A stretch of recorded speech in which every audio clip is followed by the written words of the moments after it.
El dictófono estaba detrás de la imagen de la Virgen que llevo 40 años mirando cada noche antes de dormir. Era pequeño, negro, con la batería agotada. No era mío.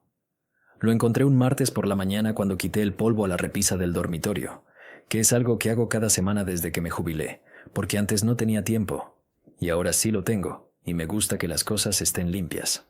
La imagen de la Virgen es de madera pintada, un regalo de mi madre cuando me casé, y la tengo en la repisa desde entonces. La cojo cada vez que limpio. La paso el paño por detrás. La vuelvo a poner. Esa mañana cuando la levanté, el dictófono cayó al suelo con un pequeño golpe seco. Me quedé mirándolo. Era un dictófono digital, de los pequeños que se usan para reuniones o para dictar notas, del tamaño de un mechero. Negro, sin ninguna etiqueta. Lo recogí. Lo examiné. Tenía una ranura de memoria y un botón de play y un botón de rec y la batería agotada, que es lo que te pasa cuando dejas algo encendido demasiado tiempo o cuando la batería es pequeña y el aparato lleva mucho tiempo grabando. Llevaba mucho tiempo grabando. Fui a la cocina. Abrí el cajón donde guardo las pilas, que tengo ordenadas por tamaño porque soy ordenada desde siempre y porque 35 años de veterinaria te enseñan que el orden salva vidas, aunque en casa no se salven vidas, sino que se encuentren las pilas cuando se necesitan. Encontré las que hacían falta. Las puse. Volví al dormitorio. Me senté en el borde de la cama con el dictófono en la mano. Pensé durante un momento. Luego le di al play. Mi propia voz llenó el dormitorio. Yo hablando con el doctor Peña, que es mi médico de cabecera, sobre los resultados de la analítica de marzo. Yo diciéndole que el colesterol estaba bien, que el azúcar también, que me encontraba perfectamente.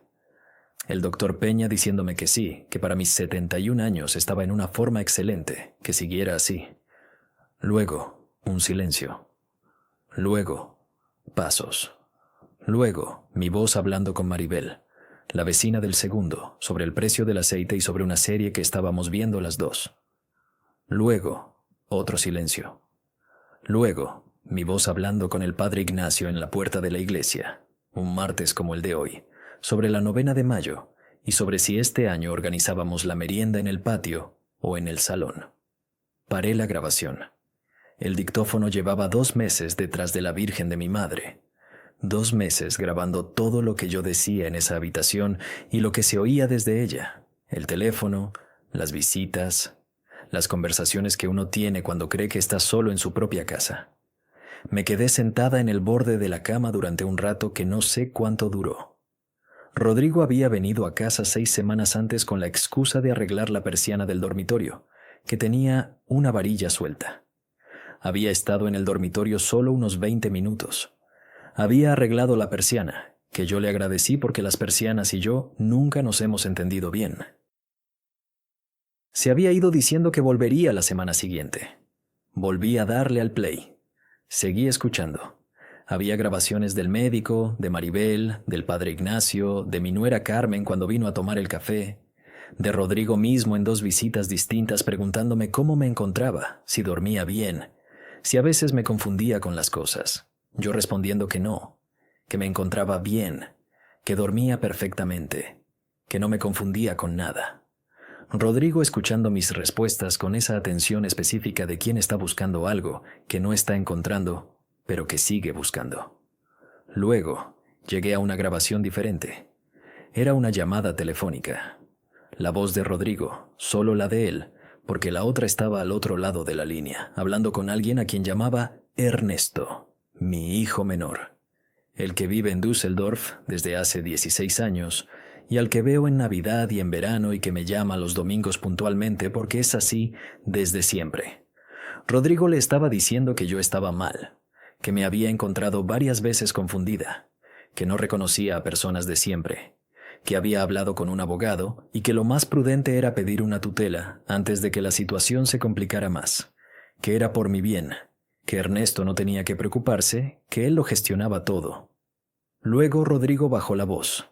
Dijo una cifra, 320.000 euros. Dijo que el piso del centro de Córdoba estaba así en el mercado ahora mismo, que si lo movían rápido antes de que hubiera complicaciones legales, podían obtener ese precio sin problema, que era mejor hacer las cosas antes del juicio, porque después los plazos se complicaban. Paré la grabación. Me quedé mirando la pared del dormitorio durante un momento. Luego miré la imagen de la Virgen en la repisa, que había vuelto a su sitio porque yo la había puesto al coger las pilas. Por hábito, porque llevo 40 años poniéndola en ese sitio. 320.000 euros. Mi hijo. El piso donde he vivido desde que me casé. El piso donde nacieron Rodrigo y Ernesto. El piso donde murió mi marido. El piso que es mío. Me levanté. Fui a la cocina. Puse el café. Lo hice despacio, con los mismos movimientos de siempre, porque hacer las cosas con los mismos movimientos de siempre es lo que haces cuando necesitas tiempo para que algo muy grande quepa en un espacio que no estaba preparado para recibirlo. El café se hizo. Me lo serví. Me lo bebí de pie junto a la ventana que da al patio, donde tengo las macetas con el romero y el tomillo que planto cada primavera, porque me gusta que la cocina huela algo vivo. 35 años de veterinaria. He visto animales que llegaban a la consulta con dueños que creían que estaban bien y que yo sabía en 30 segundos que no lo estaban. He visto animales que llegaban con dueños que creían que estaban mal y que yo sabía en 30 segundos que lo que tenían era cansancio y que con descanso y paciencia estarían bien. He aprendido a leer lo que hay con independencia de lo que se dice. Lo que había era perfectamente legible. Dejé la taza en el fregadero. Volví al dormitorio. Cogí el dictófono. Lo guardé en el cajón de mi mesilla, bajo el libro que estaba leyendo y el rosario que tengo siempre ahí. Lo cerré. Luego me senté en el sillón del salón y me puse a pensar con cuidado en lo que iba a hacer. Lo primero era Ernesto. Necesitaba escuchar la grabación completa antes de llamarle, saber exactamente qué le había dicho Rodrigo y cuándo, tener el fragmento listo para enviárselo. Lo segundo era el notario. Había un notario en la calle Gondomar, al que había ido con mi marido hace años para el testamento y que después había hecho el de él cuando murió. Se llamaba Don Antonio Serrano y era un hombre metódico y preciso que nunca decía más de lo necesario, que es una calidad que aprecio en las personas. Lo tercero era no decirle nada a Rodrigo todavía. Eso era lo más difícil, no porque me costara guardar silencio, sino porque Rodrigo venía a comer el jueves y yo tendría que sentarme a su mesa y servirle el guiso de garbanzos que le gusta desde pequeño y escucharle preguntarme cómo estaba y responderle que bien, que perfectamente, que no se preocupara. Fui al dormitorio. Saqué el dictófono del cajón. Me senté en el sillón del salón con un cuaderno y un bolígrafo y empecé a escuchar las grabaciones desde el principio, anotando las fechas y los contenidos. Lo hice con la misma metodología con que tomaba notas en la consulta. Ordenado, sin saltarme nada, sin llegar a conclusiones antes de tener todos los datos. Tardé 3 horas. Cuando terminé, tenía 4 páginas de notas y una idea muy clara de lo que había pasado en los últimos 2 meses dentro de mi propia casa y lo que Rodrigo planeaba hacer en las próximas semanas. Cerré el cuaderno. Lo guardé en el cajón de la mesilla con el dictófono y el rosario. Luego fui a la cocina a preparar la cena, que era lo que tocaba a esa hora. El jueves Rodrigo vino a comer. Llegó puntual, que es algo que no ha cambiado desde que era niño. Rodrigo llega puntual a todo, que es una virtud o un defecto según cómo se mire, y que en cualquier caso yo lo había criado así. Traía una botella de vino, que también era de siempre, y esa manera de entrar al piso de su infancia que tienen los hijos mayores, como si el espacio siguiera siendo un poco suyo, aunque lleven décadas sin vivir en él. Le serví el guiso. Comimos. Me preguntó cómo estaba. Le dije que perfectamente. Me preguntó si había ido al médico últimamente. Le dije que sí, que todo bien, que el doctor Peña decía que para mis 71 años estaba en una forma excelente. Rodrigo asintió con la expresión de quien escucha algo que no le cuadra del todo con la historia que lleva semanas construyendo. Le serví más guiso. Le pregunté por Carmen, su mujer. Me dijo que bien, que tenía mucho trabajo. Le pregunté por los nietos. Me dijo que creciendo, que el mayor había sacado buenas notas. Hablamos de eso durante un rato. Todo normal. Todo exactamente igual que siempre, salvo que yo sabía lo que sabía, y él no sabía que yo lo sabía. Cuando se fue, me senté en el sillón del salón y estuve un momento quieta. Esa tarde llamé a Ernesto. Ernesto tiene 42 años y trabaja en una empresa de ingeniería en Düsseldorf, y habla un español con unas pocas palabras alemanas mezcladas que ha ido cogiendo sin darse cuenta. Es el hijo que se fue, y que a veces siente que debería no haberse ido, aunque nunca lo diga exactamente así.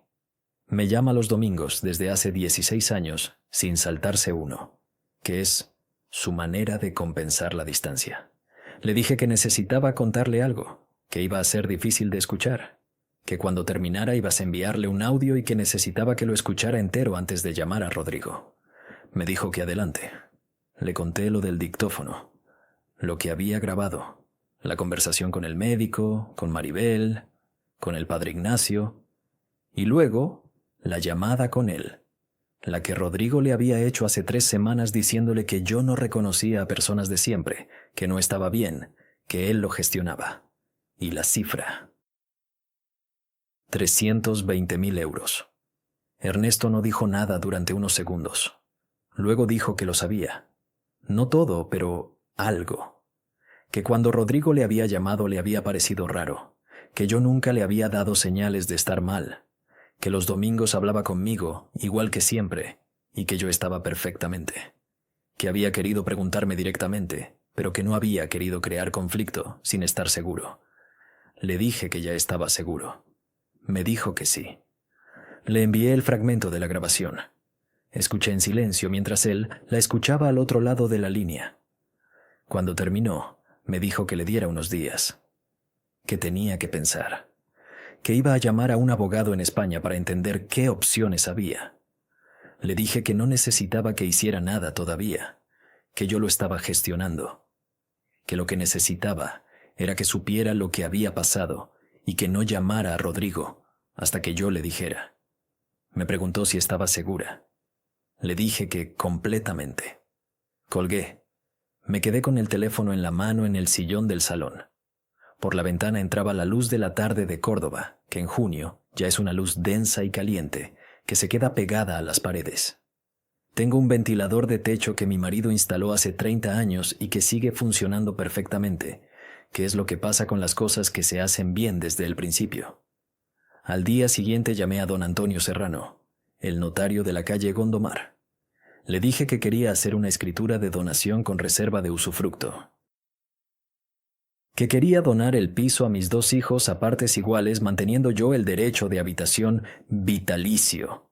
Que quería hacerlo cuanto antes. Me preguntó si podía el lunes. Le dije que sí. Esa semana Rodrigo me mandó un mensaje diciendo que iba a pasar el sábado con Carmen a verme. Le dije que bien, que cuando quisiera. Vinieron el sábado por la tarde. Tomamos café. Carmen me trajo unas pastas de una confitería del centro que sé que le gustan a ella más que a mí, pero que es un gesto amable de todas formas. Rodrigo estuvo atento, amable, preguntándome por el médico, por si necesitaba algo, por si quería que le acompañara a alguna gestión. Le dije que no, que tenía todo bajo control. Me miró con esa expresión que lleva meses poniendo, que es la expresión de quien cree que el otro no sabe lo que está diciendo cuando dice que tiene todo bajo control. Sonreí. Serví más café. Cuando se fueron me quedé en el salón un momento con las tazas todavía en la mesa y pensé en Rodrigo con 8 años trayéndome un dibujo de un perro que había hecho en el colegio porque sabía que a mí me gustaban los animales. Pensé en eso y en la cifra: 320.000 euros. Las 2 cosas eran verdad a la vez. Eso también lo había aprendido en la consulta, que lo que era antes y lo que es ahora pueden ser las 2 cosas reales sin que una borre a la otra, que el diagnóstico no cambia el afecto, que el afecto no cambia el diagnóstico. El lunes tenía cita con el notario.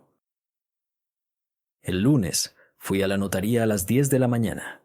Don Antonio Serrano me recibió en su despacho, que olía a papel y a madera, y a ese silencio específico que tienen los lugares donde se firman las cosas importantes. Me conocía de los años del testamento de mi marido y me trató con esa cortesía que se tiene con los clientes de siempre. Le expliqué lo que quería: donación del piso a Rodrigo y a Ernesto a partes iguales, 50% cada uno, con reserva de usufructo vitalicio a mi favor. Eso significaba que el piso pasaba a ser de los dos desde ese momento, pero que yo tenía el derecho irrevocable de vivir en él mientras viviera. Me preguntó si había pensado bien en esto. Le dije que sí. Me preguntó si quería que llamara a mis hijos para que estuvieran presentes. Le dije que no, que la donación se podía aceptar posteriormente y que yo quería firmar hoy. Me dijo que sí, que era perfectamente posible. Le pregunté si podía certificar en el documento que yo había acudido en plenas facultades. Me miró. Le dije que tenía mis razones. Me dijo que en ese caso haría una nota en el acta de que había conversado conmigo durante la consulta previa y que no había observado ningún indicio de deterioro cognitivo o de incapacidad para tomar decisiones, que era una apreciación suya, no un certificado médico, pero que podía constar. Le dije que era suficiente. Firmé a las 11:15. Ernesto firmaría su aceptación en una notaría de Düsseldorf esa misma semana, que don Antonio gestionó por coordinación entre notarías. Rodrigo firmaría cuando pudiera, que tenía plazo legal para hacerlo, y si no firmaba la donación, quedaba registrada igualmente con la mitad a nombre de Ernesto y la otra mitad pendiente de aceptación. Salí a la calle Gondomar con el sol de junio encima. Córdoba en junio tiene un calor que no admite rodeos, que es directo y que lo llena todo.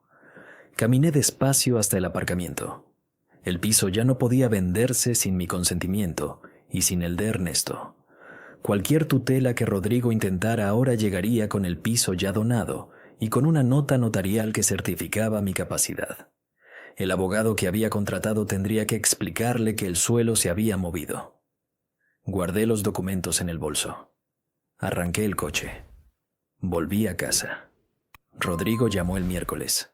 Me dijo que quería pasar a verme el viernes, que tenía unas cosas que hablar conmigo, que quizás vendría con un abogado amigo suyo que le estaba ayudando con unos trámites relacionados con la herencia de su padre. Le dije que bien, que el viernes estaba bien, que a qué hora. Me dijo que a las 11. Le dije que de acuerdo. Colgué. Fui a la cocina. Me hice un té, que por las tardes prefiero el té al café porque el café de tarde me desvela, y a mi edad, el sueño es lo primero que se cuida. Me lo bebí despacio mirando el patio. El viernes tenía 3 días. Era tiempo suficiente. Llamé a Ernesto para decirle que Rodrigo venía el viernes con el abogado. Me dijo que lo sabía, que Rodrigo le había llamado también diciéndole que había que hablar de ciertos asuntos de la herencia y que quizás era buen momento para que volviera a España. Que él le había dicho que ya hablaría con su madre directamente. Que Rodrigo había insistido en que quizás yo no estaba en condiciones de gestionar ciertas cosas. Que Ernesto le había dicho que sí estaba en condiciones. Que hablaba conmigo todos los domingos y que yo estaba perfectamente. Rodrigo le había dicho que los domingos no eran suficiente para ver cómo estaba alguien de verdad. Ernesto me dijo que lo sentía, que no había querido crear conflicto antes de estar seguro. Le dije que ya lo había dicho antes y que no hacía falta volver a pedirlo, que ya estaba resuelto. El jueves por la mañana, Maribel bajó a tomar el café, que es algo que hacemos 2 o 3 veces por semana desde hace años. Maribel tiene 74 años y una lucidez que me parece envidiable y un sentido del humor que me alegra la mañana cuando lo necesito. Le conté lo del dictófono. No todo, pero lo suficiente.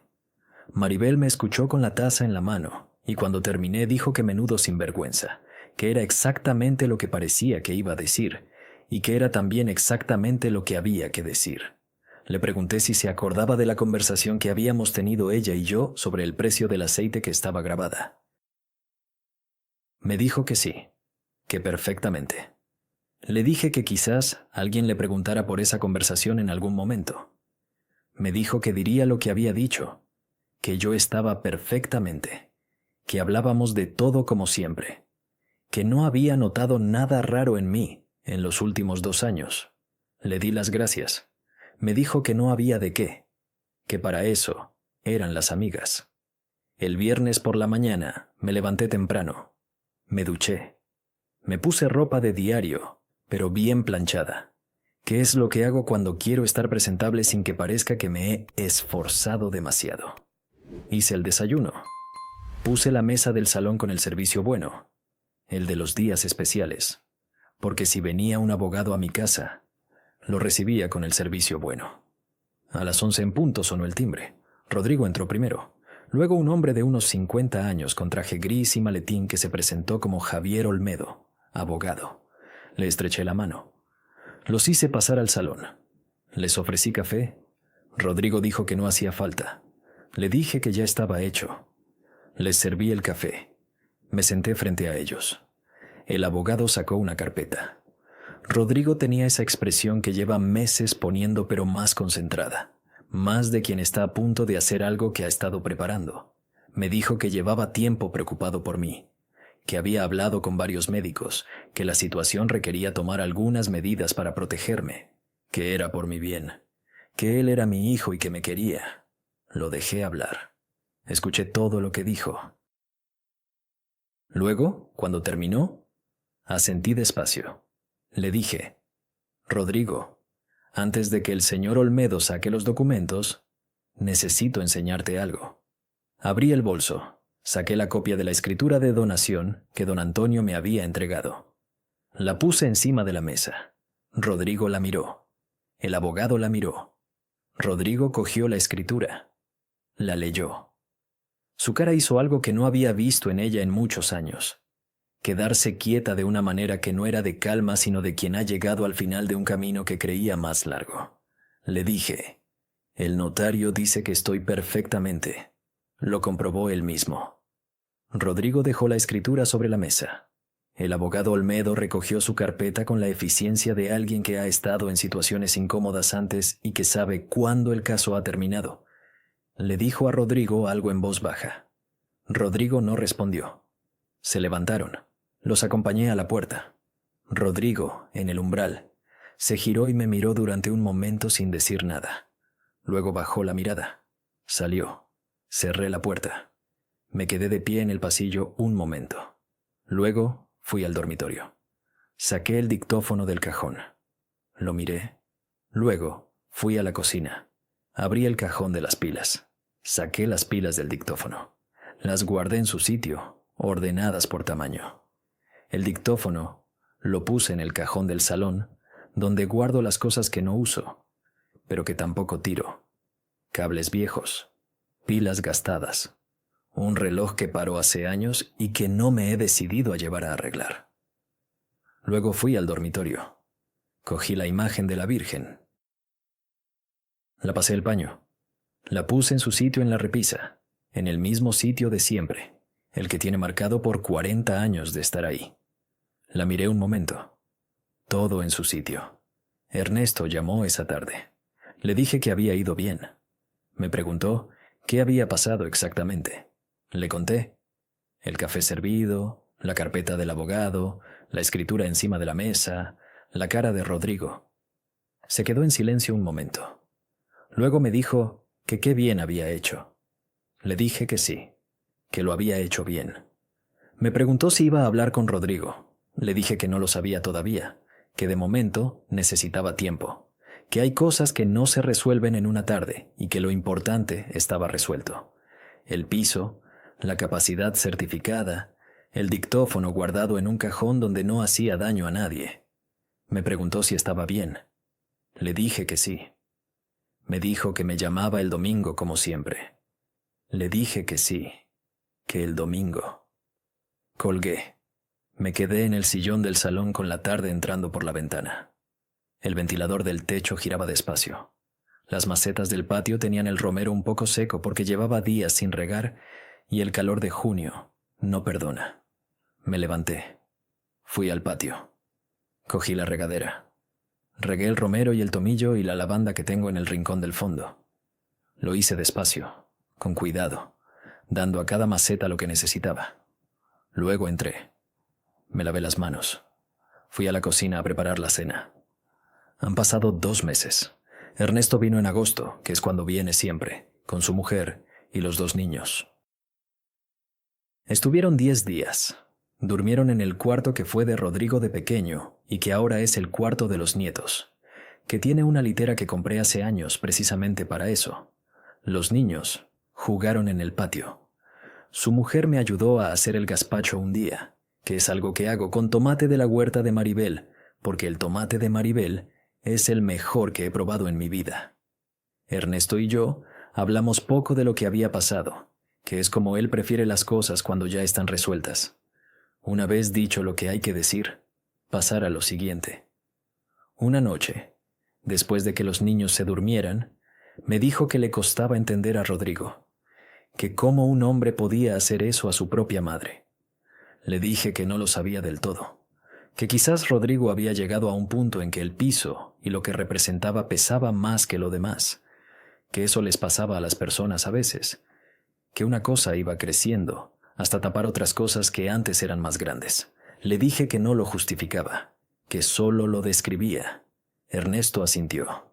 Me dijo que era muy generosa. Le dije que no era generosidad, que era que llevaba 71 años intentando entender cómo funciona la gente y que todavía no lo tenía del todo claro, pero que había aprendido que las explicaciones no son perdones y que entender algo no obliga a aceptarlo. Se quedó callado un momento. Luego me dijo que me quería. Le dije que yo a él también. Rodrigo no vino en agosto. No llamó. Le mandé que el piso. La miré un momento antes de acostarme, que es lo que hago cada noche desde que tengo memoria. Apagué la luz.